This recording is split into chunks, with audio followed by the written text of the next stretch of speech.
You know, so much has been said about recovery efforts in the Gorge and what's happening, and it's in the pretty early stages following the summer's massive wildfire.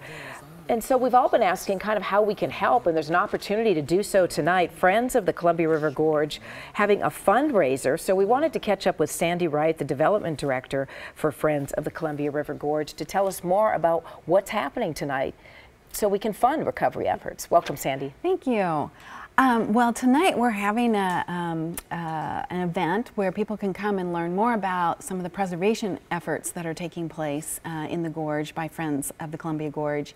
We've been working on sort of the long-term sustainability of the Gorge for quite a while, and the fire really just re-emphasizes how important it is that we have these lands where we can recreate and we can protect the scenery and we have places for wildlife. So Friends of the Columbia Gorge has been working to preserve 7 properties on the Washington side of the Gorge. It's 420 acres, and each one of these properties is really spectacular for either the wildlife habitat that it provides or the options for recreation in the future there, or just to protect the beautiful scenery that we all enjoy. And it's called the Preserve the Wonder campaign.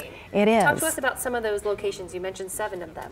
Yeah, so one that people might be somewhat familiar with is there's a wildlife refuge called the Steigerwald Wildlife Refuge just east of Washougal, Washington.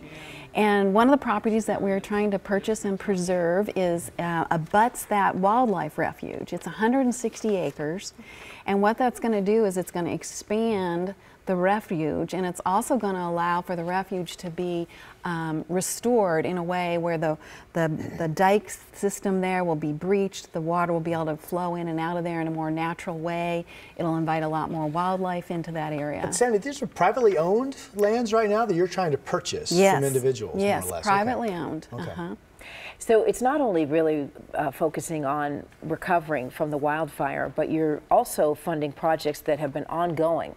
Right, right. And you know, with the wildfires, you know, we lost 48,000 acres to the fire. A lot of trails are gone, and it'll be a long time before those trails are reopened. So it's really important that we look towards the future of, you know, how can we replace that, and you know, how can we have other places for people to go and be able to recreate and enjoy nature. And your green sweater says what we all love so much about the Gorge, all the greenery out there that it still exists. An Evening of Wonder happening tonight at 6 at the Castaway, downtown Portland. That's on Northwest 18th Avenue. And I want to just make sure people know that they don't have to make a donation. This is to learn about it, and I mean, we hope you're inspired, but please come and join us. An educational evening. That's right. Sandy, thanks for stopping by. Thank Appreciate you. it.